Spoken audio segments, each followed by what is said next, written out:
Welcome to another edition of Board Game Archaeology. In this one we're going to be looking at the Judge Dredd Roleplaying game, first released by Games Workshop back in 1985, so it's a pretty old game. One of the first role-playing games I ever bought for myself, this. I've recently just picked this up. A friend gave me this for a very, very good price. You can still buy it, it still hangs around. It comes in this lovely box, you can see. Really good artwork on the front, really encapsulating the ideas of Judge Dredd, and you've got Judge Dredd here. I think that's probably Judge Anderson, a couple of the street judges. So say produced by Games Workshop. More Brian Boland artwork on the back here. It was developed by Mark Gascoigne and Rick Priestley, classic game developers, and on the back you see some of the things in here. What I'm going to do is I'm going to show you through the box, give you a bit of an idea of how to play, and then we're also going to have a look at a couple of the companions as well as part of this video. So we open up, the first thing we see, as I say, I got this from a friend who had originally cut out and put together all the perps and characters that you got with this. These came originally as a sheet of card.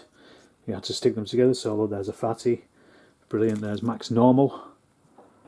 These were in place of the Games Workshop figures. There was a big range of Judge Dredd figures back in the 80s. We've got all sorts in here. Somebody stealing with a jetpack, Judge's front and back there, City Death, somebody encased in Boeing. You've even got the Dark Judges in here, so there's Judge Fire, there's Walter the Robot. I'm not going to go through every single one of these. There's Judge Fear, there's an anti-mugging suit guy. There's all sorts in there. It's quite a good collection of Judge Dredd characters and vehicles. So let's get these out of the way. First things first, what we've got here is the dice, and you can tell these are from 1985 because they're awful. So we've got a D4, which you can barely read anything on it. These are the original dice, I think, from the by the looks of the back of the box. This is D6, again, barely read anything on that. You've got a D20 and a D12. Sorry, that's a D10, but a D20 and a D12. These will all be used in the game itself.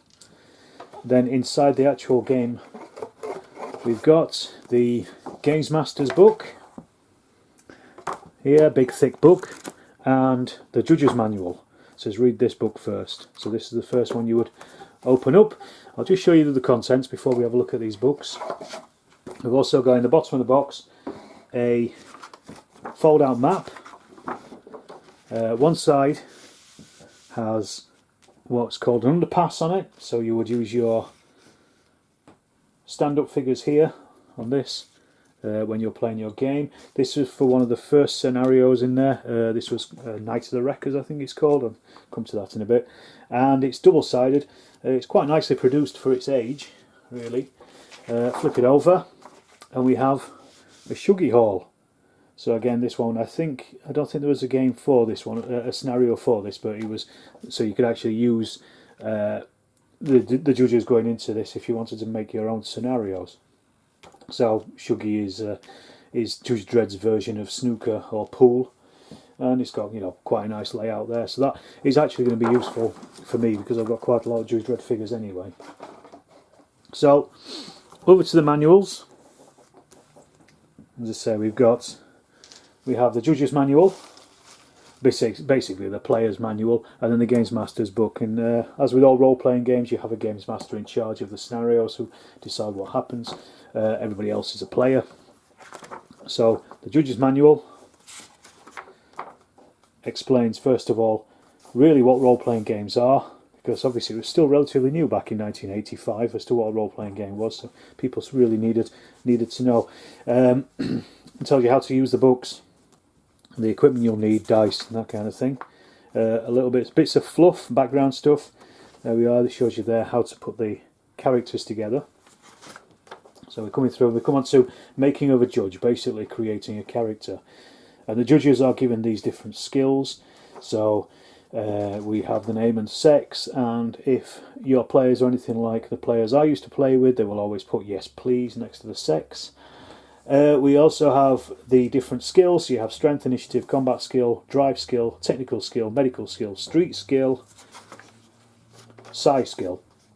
So these are the ones. These are the main skills that you will be using throughout the game, and all of these were based on percentage points. So it's quite nice and easy. You started out. It says you roll 2d10 and add a further 20 points. That was for everything apart from strength, where you roll a 1d4 and you add an extra. What does it say here? Your Juju strength score. The result is 4.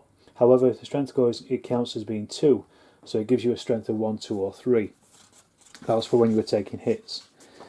We also talk about. It also talks about the special abilities, which hand the judges, also some of their equipment, and even we go on to then the weapons, the lawgiver, the gun, the judge's gun, and the different accessories that it has.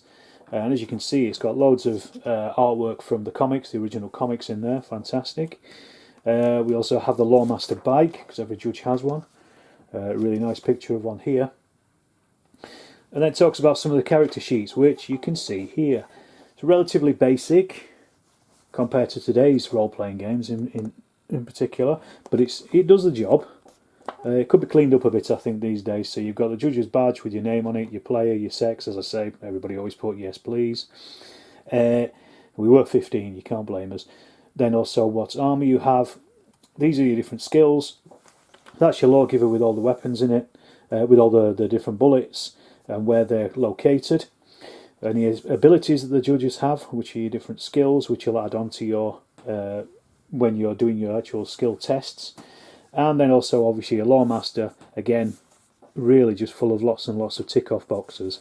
So every player was a judge. There was no chance to be a perp or anything like that in this original game. I think maybe in the more modern ones you can. Then we talk about the game turns. And interestingly, this was really down to your initiative. So the way it worked, from what I remember, the combat round's divided into 10 phases, but you don't always have a phase in there. It depends on what your initiative score is. So you have the number of actions per judge, and then what phase it is in 10. I mean, Games Workshop used to love their charts. So somebody with only one action would only be able to do their action in phase 10 of the turn, whereas somebody with, say, 7 action, they could do their turns in 1 and 2, 3 and 4, 4 and 5, 7, 8 and 9. So obviously it gives some players much more of a chance, and obviously judges are always going to have a much higher bunch of actions anyway. Let's just have a look. So it was, I think it was part of your initiative skill that gave you the actions. If you want to know, buy the book and read it yourself. So we get onto all the different kinds of combat in here. Observation, you've got the lighting, you've got large targets, small targets, moving targets. Generally firing, all the different firing skills. And then we go on to the effects of the weapons, so where you hit. So you can hit in any one of 7 locations on a body. And then the damage.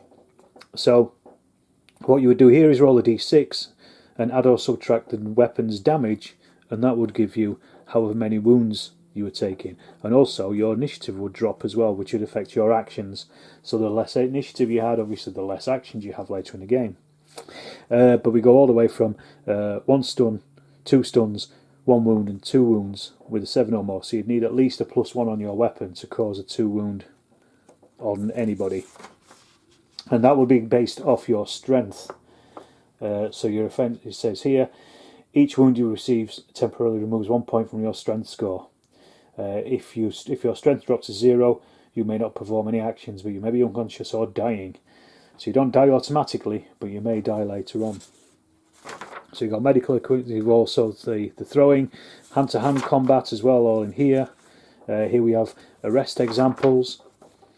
And then also it talks about the other actions that you can do, all the different things. There's rules for all, like climbing and swimming, swinging, jumping, rolling, using the different vehicles as well. That was a big part of it. We used to love using our Lore Masters in this game when we were playing this as teenagers. Collisions with the buildings, gets through some of this stuff.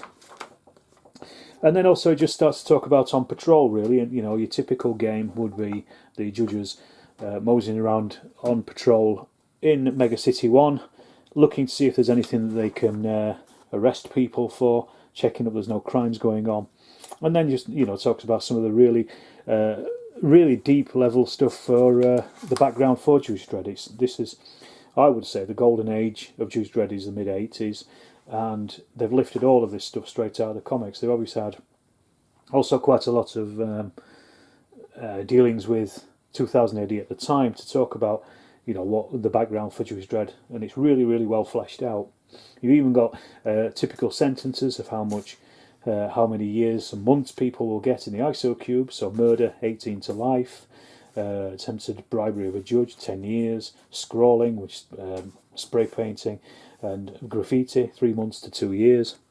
So it gives you a really good idea of, when you're playing as a judge, to what you can give out as a reasonable sentence. Then we talk about how to gain experience points, developing your judge as you go along. So obviously the longer you stay alive, the better you are. These are all the skills as well that you would add these on, and these would give you extra percentages on your roll when you're rolling your D100 against your skill sets. So these are still street skills. And then Psi is very different. It's almost like magic in Judge Dredd's world. So you have all these different kinds of Psi skills that you can add onto any Psi player. The only players that would be able to use Psi would be ones, I think, rolled a straight 40 in their initial roll-up, and anybody else wouldn't be able to develop their Psi skill. So here we go on to the Judge's Guide to Megacity 1. Again, a really good history of Megacity 1. If you really want, you want some background fluff on Judge Dredd, this is really the thing to go for, because you've got tons and tons of information here, and it must have taken the two of them a long time to write all this stuff up. They've obviously gone through every single Judge Dredd story as he was. 1977, I think, 2000 AD started, so about 7 years of Judge Dredd and all the specials and things. Then we have the glossary of Megacity 1, going through with solved judges, and that's the Judge's Manual. As I say, absolutely packed full of information there. The only person that should really read the Games Master book is the Games Master, as with most role-playing games. And again, this is almost double the size of the Player's Manual. This is 128 pages, with the Judge's Manual coming in at 72 pages. Yes, almost double the size. Again, really nicely produced. This is in a great condition the Daz gave me, but this explains how to work as a games master. So really starting from the very beginning, just taking you through how to play a game, what you'll need in the games, running the games, the climax, the encounters, the plot, all those things, designing your scenarios, and also just talking about how to create non-player characters, any equipment they should give, talking about the judges, how they should work, really, how you should be helping them work, all the different actions that you will do. So we go through this stuff, and as I say, this is the first scenario. This is the Recker Scenario. You can see here is the layout that we had before. Shows you where the Reckers start. A very, very simple shootout, this, basically, between a couple of judges and about 10 Reckers. 1, 2, 3, 4, 5, 6, 7, 8, 9, 10, 11, 12, 13, 14, 15, 16, 17, 18 Reckers, and gives you their skills that they have, and a bit of background again just on the scenario and how to take it through. Then we go on to expanding it, so we're talking about campaigns and things here. Not a great deal, I'll be going through all this points, all of this book, but it tells you about how to use your experience points, or how they should be using their experience points, should I? And then we talk about even other judges who will come into the game as non-player characters. Perps and crimes, obviously this is a big part of it. You know, you are supposed to be stopping crime. You've got a perp sheet here. It's obviously a lot more condensed than the judge's sheet, but this is just so you could have quite a few on the table at once instead of controlling one. And then we go through the different kinds of perps that your judges might meet. So we've got stuff like the punks, the footsies, future shock syndrome people, city death militia, dunks and pongos, pickpockets in other words, pranksters, taps, muggers, blitzers, vigilantes, troggies, psychers. It's all in here. Again, you know, a massive amount of information, even just on Judge Dredd as a concept. If you're interested in, you know, getting some background information just on Judge Dredd himself and his story and his world. And it moves on to even things like this, the sectors and the city blocks. So you can design your own block. It even gives you ideas and rules for that kind of thing, showing you how big they should be, rolling D100s, can you believe it? Names for blocks, all different kind of things. So you could actually even just have your judges patrolling around one block if you really wanted. That was always fun. I always enjoyed doing that, creating blocks. Here's the Boris Becker block, floor 187. Shows you a typical layout. Then we go on to some more of the actual characters in the Judge Dredd universe. So we've got here Chief Judge Magruder, so you can tell how old this is because she was in charge back in 1985. And it's moved on now, I think, 20 odd years, 30 years later. We've got Judge Anderson, Judge Dredd, if he ever would turn up in your scenarios. The Dark Judges, Fear, Fire, Mortis and Death. The Angel Gang, classic Judge Dredd's perps and perpetrators. The Ape Gang, Chopper, everybody loved Chopper. Quite a few others, just obviously smaller characters that appeared here, there in some of the stories. Some of these I remember, like the Fatties and things, and Otto Sump and Max Nob. We also talk here about some of the places of interest. It just goes on and on about different kinds of things that you can use and throw at your judges in this game. There we have Chopper on the illegal surfboarding super surf race. And then we go on to aliens. Tells you all about aliens, different creatures. So there's a couple of crossovers from time to time with things like Tyrannosaurus Rex, Flesh. Was a story in 2000 AD which seemed to be set around the same time as Judge Dredd, just a slightly parallel universe, but so you can introduce those if you want. Then also more equipment for not only for perps but probably for judges to use as well. Suits and things. And we go on a bit more. Mutants. If you want to develop any mutants, if you're out on the Cursed Earth, for instance, most Judge Dredd games seem to operate around a Cursed Earth.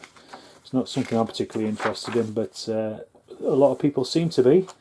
Droids obviously are a big part of 2000 AD and Judge Dredd in particular, so we get those as well. The big mopeds that people drove in. And goes through again, we've got all different kinds of weapons that your perps will be using. So stun grenades, stump guns. And then we come on to the last scenario, which is the ultimate crime of Tony Thermo. This is a much bigger scenario, has a lot more in it, and you do actually use the Shuggy Hall here as part of this game. This also has all the information for this little mini campaign, which again is quite a big one really. You use both sides of that map, and then comes back to the index. So that's the Games Master's book, and that in itself is just a great buy and a great read anyway. Then in 1987, the Judge Dredd Companion was released. It's compiled by Mark Gascoigne. I think some of this stuff may have appeared in White Dwarf magazine around the time, so this is why you've got the compilation of things. Again, this is in a great condition. So, White Dwarf, let's just check, does it say anything about it? It doesn't really say. I'm going to assume it's come from White Dwarf. White Dwarf is the Games Workshop in-house magazine, and they would put things in like this. So we've got some more skills that you can put onto your judges. Here we are. This is Britsit. This is a guide to Britsit if you want to send your judges over the Black Atlantic. You can see the different cohabitation places, in Britsit, and some more stats, slight changes to stats here, revisions to hand-to-hand combat and that kind of thing. Very typical. Never saw it before. Judge Honest. That is obviously if you're doing a routine search of citizens' houses, you can roll a d100 and find out what there might be behind the door when you kick it down of their flat.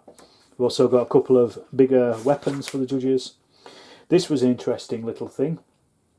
This was a bit of a choose your own adventure, which you could just play through on your own. You basically roll up a judge and follow the paragraphs where it says go to paragraph 20 or go to paragraph 30, making your own choices. And this went through here. I might have a play of that at some point. Quite a nice developed little thing there. It was also obviously the craze in the 80s of the choose your own adventures. We've also got here some more advanced driving rules which you can add in, which add a bit more flavour to your games. And superheroes and villains. There was also quite a few superheroes that appeared in 2000 AD. Then we've got this. This is an interesting little game, Blockout. It was a game that was in the strip, and they've actually just made a version of it. I don't know if this has been removed. Oh no, here we are. Here's the actual Blockout pieces at the back. You can see here, so that can be cut out and put together as a game, a separate game on its own. We have an area somebody's looking at downtown. This is, in depth, what kind of things you would expect to find in there. And then some of the characters that you would find downtown. Here's the Shuggy files. Let's go through. Here's some stuff about the Psi judges. If you're up against ghosts, ghouls, deities, that kind of thing. And then this was a full-scale investigation for a new team of judges. This is called Crime Time Special. This is the big scenario. So again, you follow this through, all the information you need to play that. And another full-scale investigation, Fear and Loathing in Megacity 1. Again, this is, these are quite in-depth scenarios and campaigns for judges to get involved in. I don't know if I ever played any of these. We would like to have done really at some point. So that's quite a big one. And then that brings us to the last part of it, the race route of the game itself, and some more maps here for these scenarios, and then cut out, as I said before, we've seen the cut out parts for the different scenarios. And then also in '87, and I completely forgot about this until the other day, Slaughter Margin was released, which was a boxed scenario for the role-playing game itself. So there's the back of it. And this was a full-scale campaign game.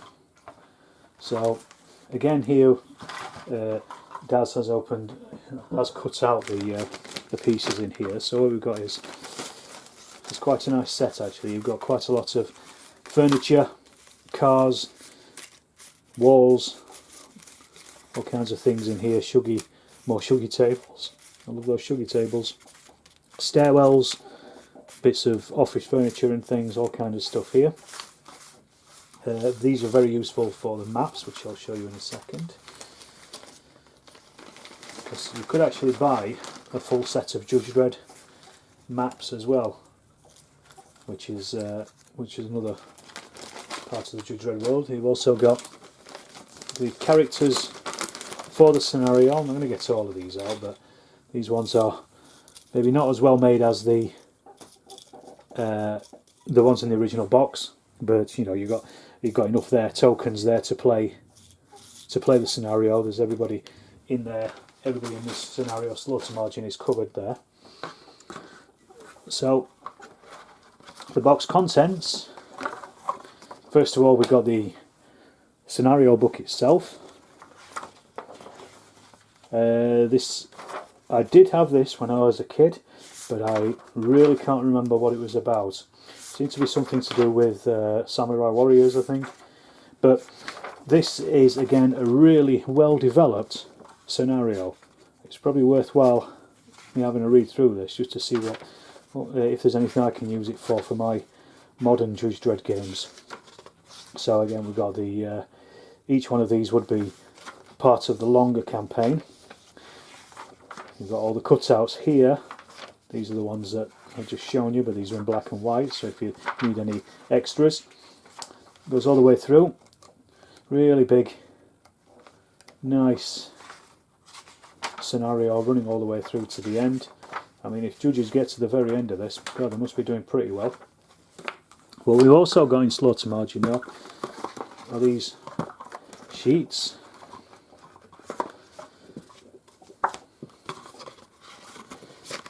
Something